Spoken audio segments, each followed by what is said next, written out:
Hello बच्चों, कैसे हो सब। मैं अविनाश, आपका केमिस्ट्री टीचर। तो बच्चों आज हम स्टार्ट करते हैं जो हमारा रनिंग में चैप्टर है, थर्ड चैप्टर 12th क्लास का इलेक्ट्रोकेमिस्ट्री। तो लास्ट वीडियो में बच्चों हमने फैराडे का फर्स्ट लॉ कर लिया था। हम एक्चुअली इलेक्ट्रोलिटिक सेल अभी पढ़ रहे हैं, जिसमें हम दो एस्पेक्ट पढ़ रहे हैं। क्वालिटेटिव, जिसमें हमने ये सीखा था कि एनोड और कैथोड पर क्या प्रोडक्ट बनता है, और दूसरा एस्पेक्ट है बच्चों क्वान्टिटेटिव, जिसके अंदर हम अभी फैराडे लॉ पढ़ चुके हैं फर्स्ट।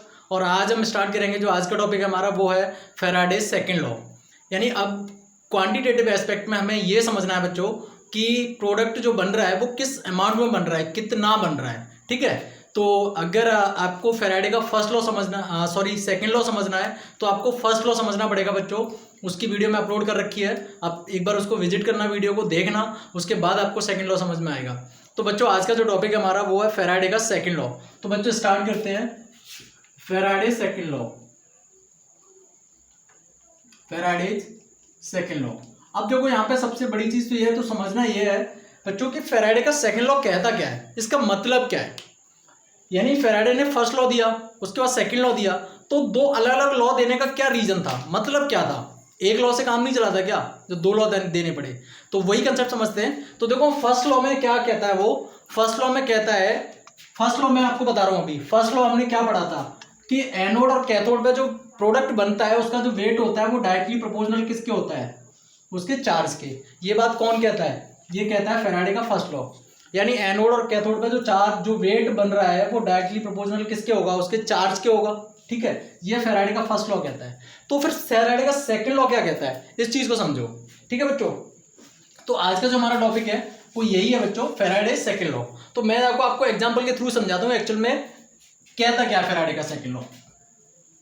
जैसे मान लो हमने ये इलेक्ट्रोलिटिक सेल बनाई, ये इलेक्ट्रोलिटिक सेल हो गई, और एक और हम लेते हैं सेल।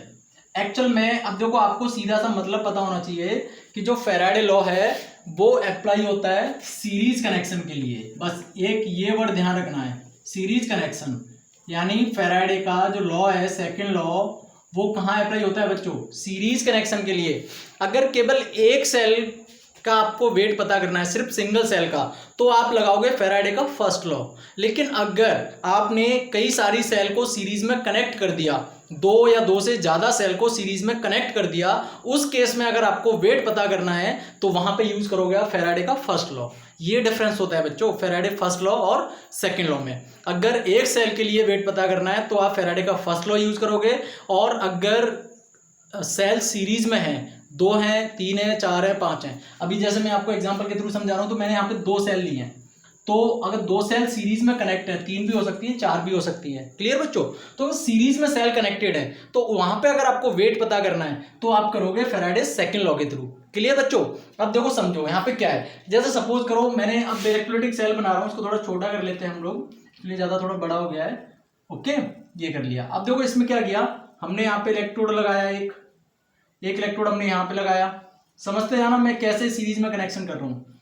एक इलेक्ट्रोड हमने यहाँ लगा दिया और एक इलेक्ट्रोड हमने यहाँ लगा दिया। अब देखो ये एक इलेक्ट्रोलिटिक सेल है, ये भी अलग अलग है इलेक्ट्रोलिटिक सेल, लेकिन अभी हमें सीरीज में कनेक्ट करना है। तो कैसे करेंगे, इसको इससे जोड़ दो और यहाँ पे एक बैटरी से इसको कनेक्ट कर दो। क्लियर बच्चों, ये बैटरी से इसको कनेक्ट कर दिया, जो हो गया ना सीरीज कनेक्शन। क्लियर, अब देखो यहाँ पे एक्चुअल में फैराडे सेकंड लॉ क्या कहना चाहता है, वो चीज में समझो इस चीज को। क्लियर, ये हमने कनेक्ट कर दिया। अब देखो ये बैटरी पॉजिटिव है, ये नेगेटिव पोल है बैटरी का, उसके बेसिस पे ये कैसा होगा, पॉजिटिव। तो पॉजिटिव है तो इसको हम क्या बोल सकते हैं बच्चों, एनोड बोल सकते हैं। क्लियर, तो ये कैसा हो जाएगा, नेगेटिव, मतलब कैसा हो जाएगा, कैथोड।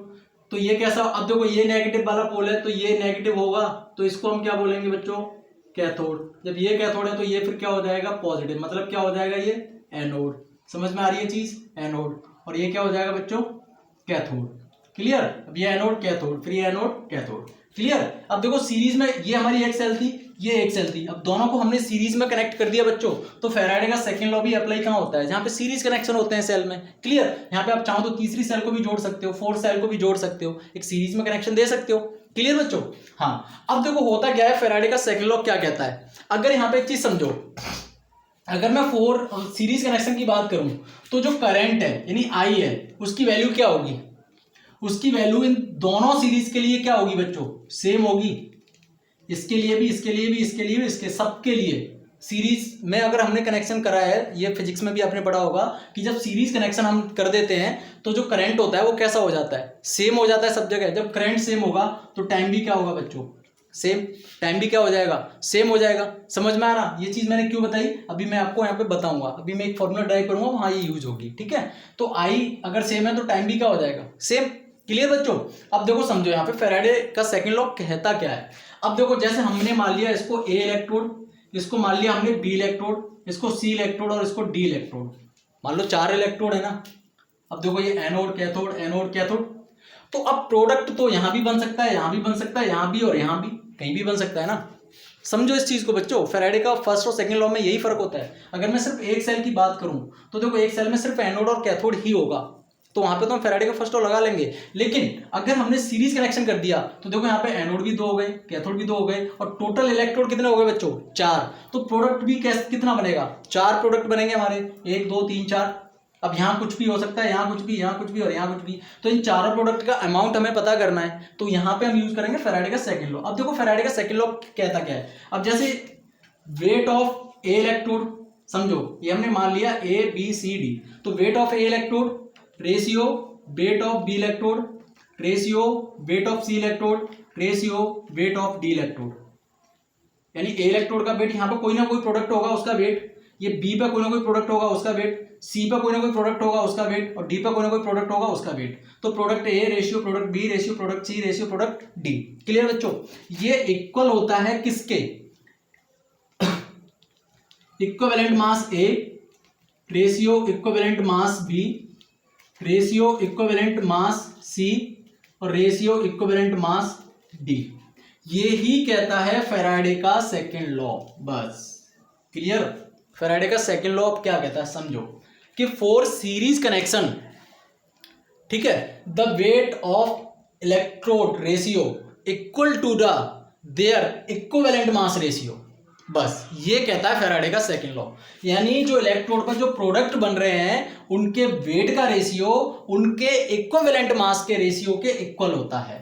ये बात कहता है फैराडे का सेकंड लॉ। किस तरह से होता है देखो समझो। अभी मैं आपको एक फॉर्मूला मतलब एक प्रॉब्लम सॉल्व करके भी बताऊंगा। अभी यहाँ पे समझो इस चीज को, समझ में आ गई ये चीज। अब जैसे यहाँ पे कोई प्रोडक्ट बन रहा है तो इसका कोई ना कोई वेट होगा, तो वेट ऑफ ए, यहाँ पे बी इलेक्ट्रोड पर कोई ना कोई प्रोडक्ट बन रहा है तो weight of B, weight of C और वेट ऑफ डी। अब ये इक्वल किसके होगा, equivalent mass of A, equivalent mass of B, equivalent mass of C and equivalent mass of D. यानी फैराडे का लॉ यही चीज कहता है। अगर इसको लैंग्वेज में लिखना है तो बच्चों कैसे लिखोगे, देखो लैंग्वेज में इसको लिखने का मतलब है कि फॉर एनी सीरीज कनेक्शन 2 और more than 2 cells, for any series connections 2 or more than 2 cells, the ratio of the respective weight of electrode equal to their equivalent mass ratio। ये लैंग्वेज में लिखोगे, ठीक है। यानी weight of electrode product equal to their equivalent mass ratio, वही होता है Faraday का सेकंड लॉ। क्लियर हो गया बच्चों। तो एक बार इसका स्क्रीनशॉट लो, फिर मैं एक प्रॉब्लम सॉल्व करके बताता हूं आपको, तो आपका जो डाउट थोड़ा बहुत भी अगर होगा तो बहुत अच्छे से क्लियर हो जाएगा बच्चों।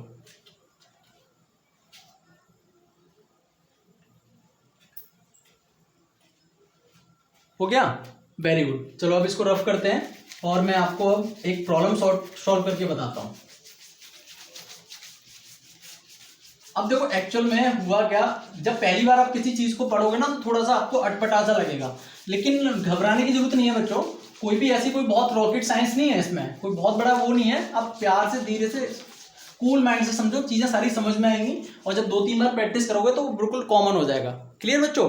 अब देखो यहाँ पे समझो, पहले तो मैं आपको एक प्रॉब्लम सॉल्व कराने से पहले ना कुछ मैं बेसिक चीजें बता देता हूँ, कुछ फॉर्मूले जो मैं यूज करने वाला हूँ। अब देखो अभी क्या कहा था कि weight of first cell upon weight of second cell, यही तो था। यानी इक्विवेलेंट मास रेशियो इक्वल किसके होता है, इलेक्ट्रोड के वेट के रेशियो के। यही बात तो अभी मैंने बताई है। तो देखो weight of one cell weight of two cell equal equivalent mass of one cell upon equivalent mass of second cell. ये समझ में आ गया।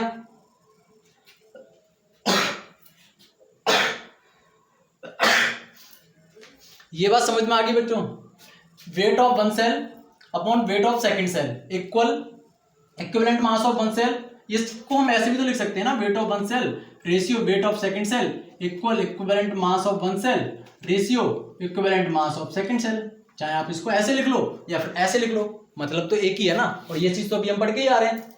क्लियर हो गया बच्चों, एक चीज समझ में आ गई। अब बात आती है इक्विवेलेंट मास, कि इक्विवेलेंट मास कैसे निकालते हैं, इक्विवेलेंट मास निकाला कैसे जाता है बच्चों।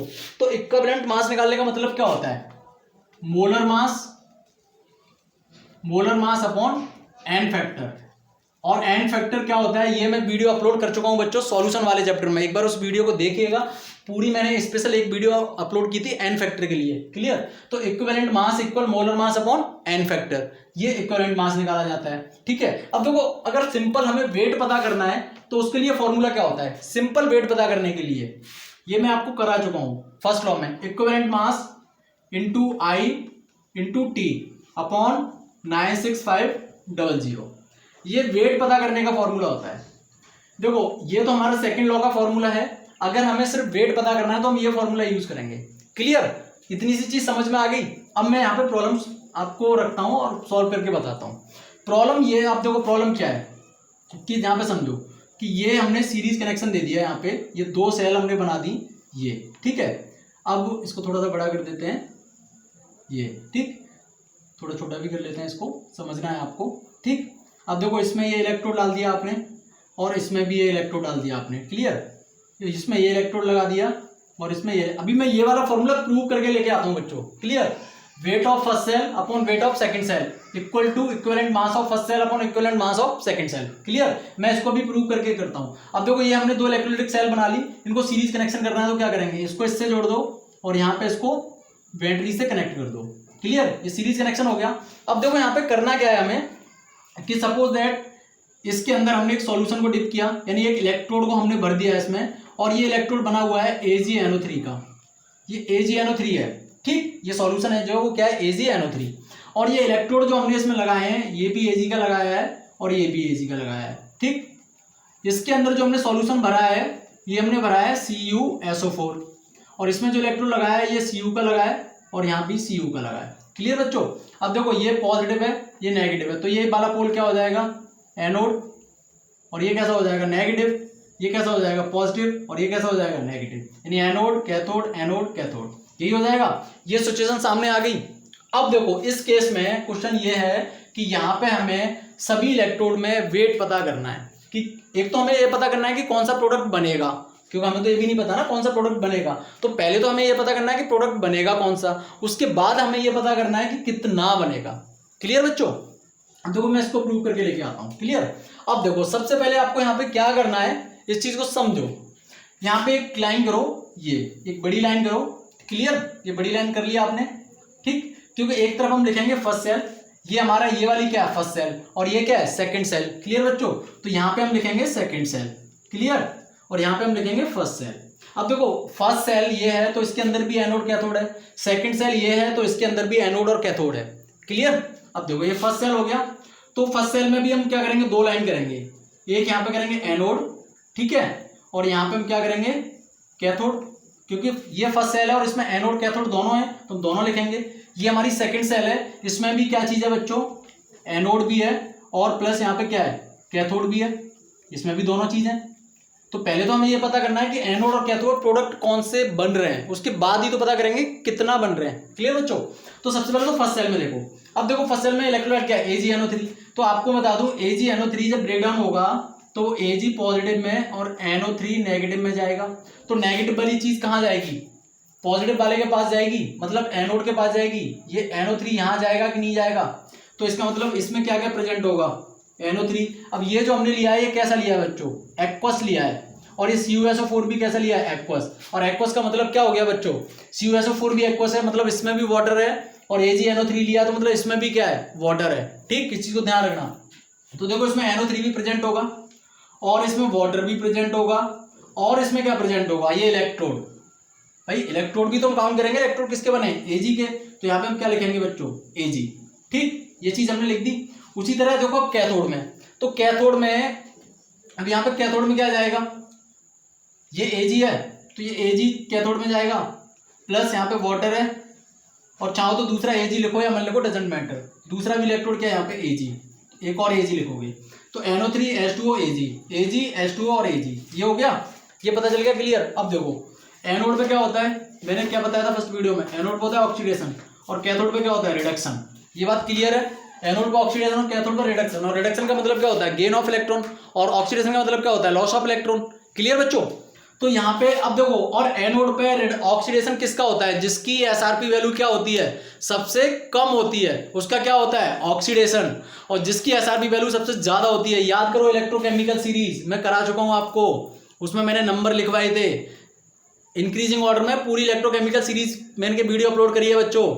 रिडक्शन किसका होता है जिसकी एसआरपी सबसे ज्यादा होती है, और ऑक्सीडेशन किसका होता है जिसकी एसआरपी सबसे कम होती है। तो यहाँ पे एनोड पे क्या होगा ऑक्सीडेशन किसका, जिसकी एसआरपी क्या होगी सबसे कम होगी, ये चीज देखो। तो देखो यहाँ पे अब आपको देखना है कि NO3 कौन से नंबर पे आ रहा है बच्चों, NO3 आता है यहाँ पे 20 नंबर पे, H2O कितने नंबर पे आता है, H2O आता है 21, और Ag कितने नंबर पे आता है बच्चों, Ag आता है 19। तो मतलब यहाँ पे ऑक्सीडेशन किसका होने वाला है, सबसे कम एसआरपी किसकी है Ag की, क्योंकि Ag कौन से नंबर पे आ रहा है 19 नंबर पे आ रहा है। तो Ag की, अब Ag यहाँ पे, और होता क्या है यहाँ पे एनोड पे क्या होता है लॉस ऑफ इलेक्ट्रॉन होता है ना। तो देखो यहाँ पे क्वेश्चन क्या बनेगी, ये जो Ag है ये Ag पॉजिटिव में कन्वर्ट होगा और एक इलेक्ट्रॉन क्या करेगा लूज करेगा, तो यही चीज तो निकल के आ रही है बच्चों, Ag क्या करेगा एक इलेक्ट्रॉन को लूज करेगा ना, समझ में आ रही है बात, Ag क्या करेगा एक इलेक्ट्रॉन को लूज करेगा, दिख रही है ना। अब वहीं पे देखो कैथोड देखो, अब देखो Ag का कितना है ये 19 और ये कितना है बच्चों 7। अब देखो एक चीज ध्यान रखना, वाटर में बड़ी कंफ्यूजन होती है बच्चों को, एक चीज मैं क्लियर कर दूं, अगर आप रिडक्शन के केस में पानी यूज करोगे तो हमेशा 7 नंबर वाला पानी यूज करोगे, लेकिन ऑक्सीडेशन के केस में अगर पानी यूज करोगे तो हमेशा आप कौन सा यूज करोगे 21 नंबर वाला यूज करोगे, ठीक है। 21 नंबर वाला वाटर आप यूज करोगे एनोड के केस में यानी ऑक्सीडेशन के केस में, और रिडक्शन के केस में आप वाटर यूज करोगे 7